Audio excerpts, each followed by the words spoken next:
A week has now passed, and my review for catching up is overwhelmingly mixed for the most part, which of course did not surprise me at all, considering that it was something I was expecting to happen either way. I've given myself the time to reevaluate everything and to see if my video was up to par as I was thinking. So in today's video, I am going to be addressing everything within people's complaints of my video for this subpar, not so perfect web cartoon pilot by a known, notorious, critical cartoon reviewer. And suffice to say, I don't hate the guy, just so you know, in case you try to bitch at me in the comments again. I'll go over everything. So if you want to find a part in the video where I talk about something that you're interested in, it'll be in the description. Let's do this.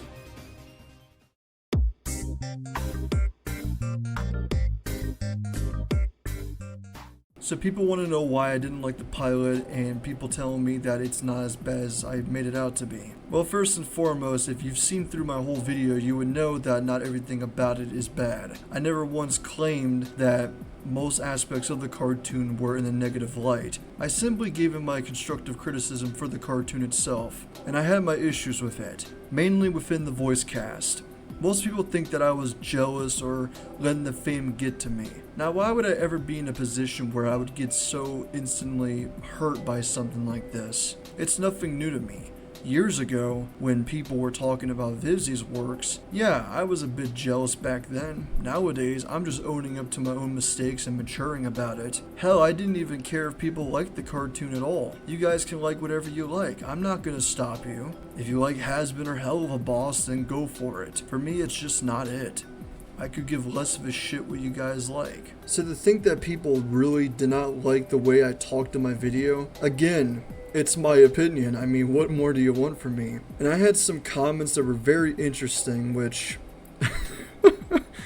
oh man, I can't even get over it. So, I guess we can't express ourselves in giving our own opinions for a piece of media now. That's hilarious to me. At the end of the day, I don't really care if people think that I'm jealous of Mark, because the truth in all of this is that I'm not. I'm just some guy that is really passionate for animation. I really care about the industry, supporting small artists and voice actors and actresses, that sort of thing. Some think that I was really butthurt about, which for the most part, yeah, I kinda was, and the reason for that is mainly for the fact that I really do support smaller VAs that are very talented and that we just don't give them a chance. Hence why I made a community post about it to begin with. I stand by my opinion to this day, regardless of it being a week that's been passed by. It's not going to change, and if you guys really do like the voice acting in the pilot, more power to you. There's not much I can say about that, other than you like it, good. It wasn't for me. You can't convince me to like something I don't like. If you guys like it, good for you. Yeah, that's all I gotta say for that.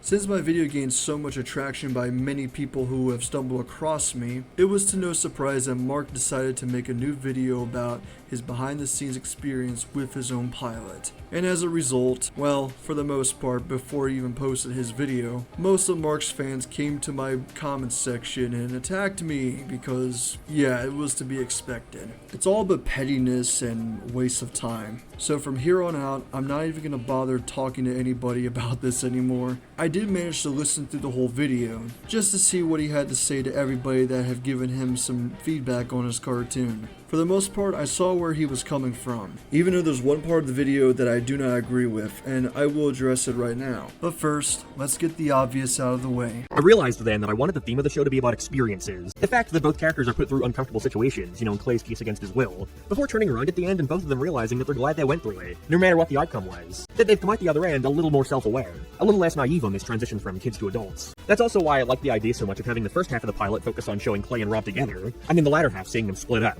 Us getting to view how they are interacting with the outside world, before ultimately coming together at the end in a moment that grows them slightly closer as friends. I see where his vision was, although I still stand by the fact that it's not very well executed. Like, personally, I feel like the whole cartoon just had a lack of direction. And with what he's shown earlier in his video, which I suggest you guys go watch it if you haven't, before you decide to ramble on about me further, certain aspects of the earlier drafts of his pilot, for the most part, were much more interesting than the final pilot. But I digress. Even with what he was trying to showcase here, it still didn't work out for me. With a pilot, you're supposed to be sold on it, you're supposed to be engaging with it, making you think to yourself that you want more. But the chemistry between Rob and Clay it didn't work for me. And I'm not alone on this either. A lot of people can say the same thing, most of which was like that in my video. People have came out and said that they understood me and they knew that, yeah, this wasn't a very good pilot. And there was one comment that I fully agreed with that I'll end up reading at the end of this video. But in short, both characters just didn't flesh out as I would want them to be. And some people tried to clarify to me that, oh, I misunderstood or I didn't understand it. Shouldn't be my fault from not knowing. That's on the writer's part, that being Mark. And since he was the only writer for the pilot, my argument still stands. It's not a very well written pilot. Like, if you understood them as characters, then good for you. It just wasn't what I was expecting. Hopefully Mark in the future decides to take this into consideration and try to make these characters work better. It's also why I wanted to make sure they were both total opposites in how they would interact with people. Rob embracing new experiences and Clay rejecting it. However, in Rob's attempt to act mature in a superficial way, by acting like he knows everything and eventually deciding to have him swear, we see his worldview shattered as nothing he knew about any of this was real. Again, it was all superficial.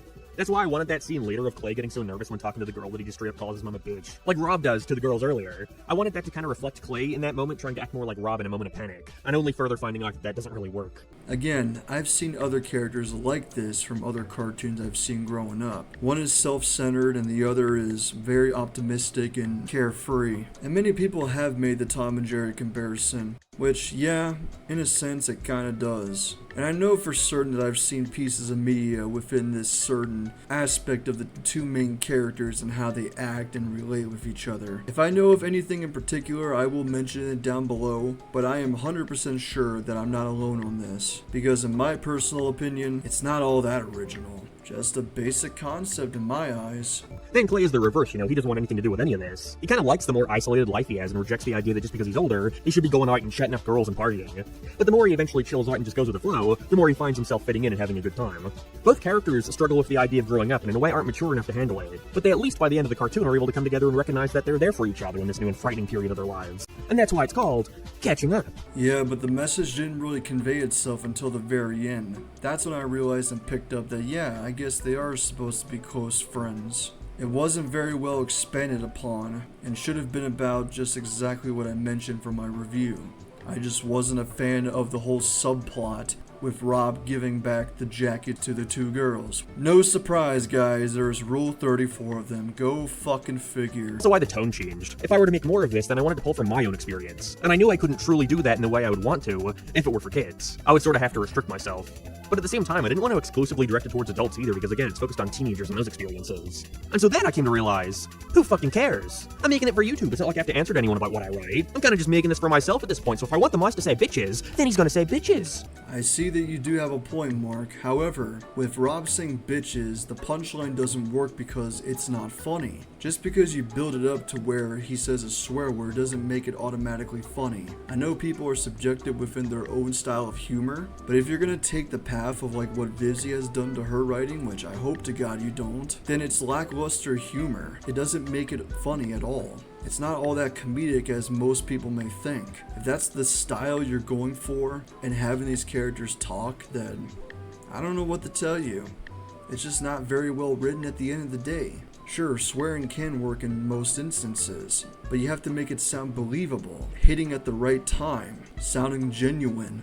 But of course, we know where his inspirations came from. If I just had to put a number on it in my head, the target demographic for the show is probably somewhere between the ages of 12 and 18. And I know, the kids this age are saying way worse stuff than whatever I could write. Yeah, it's called bad parenting, Mark. Have you ever heard of that one before? Blame the parents that neglect their kids and being such terrible influences of who they look up to. Then and there, the decision was made to not restrict myself into exclusively writing it as a kid's cartoon. Within reason, I wanted to make sure that if I were to add swears somewhere, it had to serve a purpose in some way. Sure didn't seem like it to me, Mark.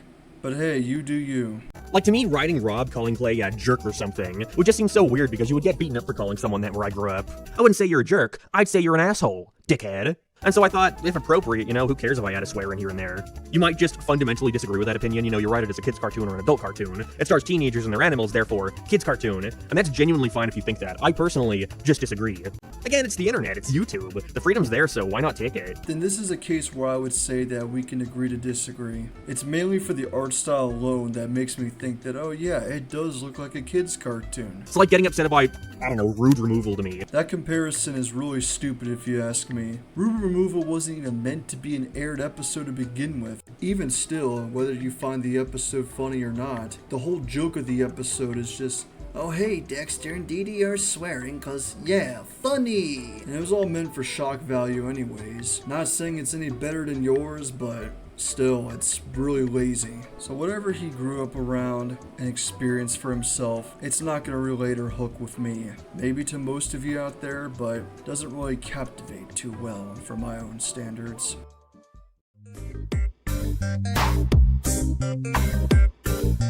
So why did I end up mentioning about my pilot in the video? Well, to give you a short answer, to prove a point. To pretty much examine exactly what I'm trying to base off my points on. Now, I did get one comment that I do find understandable, and I see where they're coming from. They blindly look at me and think that my pilot is going to be way better than Mark's, and thinking I'm a perfectionist and I know what I'm doing. Let me preface this. I am not claiming that what I'm doing is going to be any better than anyone else when it comes to making their own pilot. Even I have said this in my original review. I don't expect to make a perfect pilot either. However, I would do my best to give character introduction and properly set up the world to where people can really get themselves immersed in it. Clear this all up, it wasn't done for the intent of shoehorning into anything or getting people to checking out my work. It was to exemplify what I was giving context towards. So hopefully that settles everything within this video. Plus, I didn't want it to drag on for too long. Regardless of what you may think of me, and by not liking my video, we're all human at the end of the day. We've got our own disagreements, and that's that. I may not agree with what you guys may think of the pilot, and you guys may not agree with what I said about the pilot. Simply put, I didn't care for it. It's not that great as many people are making it out to be. I don't think it's funny. I don't think it's well established within its world and characters, and I personally feel that we should support and hire small voice actors and actresses. I don't think there's anything wrong with that, and considering how much attention that my community post has gotten from it, I think I've proven my point. So to conclude this video, I'm going to read this comment that was left on my video that I think best sums it all up. Hey commenters who like Mark, I have a genius new concept here for you. Just because someone's critiquing a show doesn't mean that they've put out a personal attack on you, Mark, or even the show itself. You gotta put your best foot forward with a pilot, and Mark gave us a dragged out story that goes nowhere, doesn't have any world building. The main characters don't have much chemistry. One of them actively slows down the story, and 90% of the humor is, that was awkward. People were more interested that Kovac and Hader were involved compared to anything from the actual show. What I will say is that the animation is good. I quite like the character designs, and unlike Viv, Mark can actually take a punch, and I've no doubt he'll do better with the support he's been given. Couldn't have said it better myself. Thank you, Rish. Well, this is Red signing off. Take care, everyone. Hopefully I've answered all of your questions. I guess if you got anything more for me to ask about, then go right ahead. I may or may not answer back. Take care. Peace.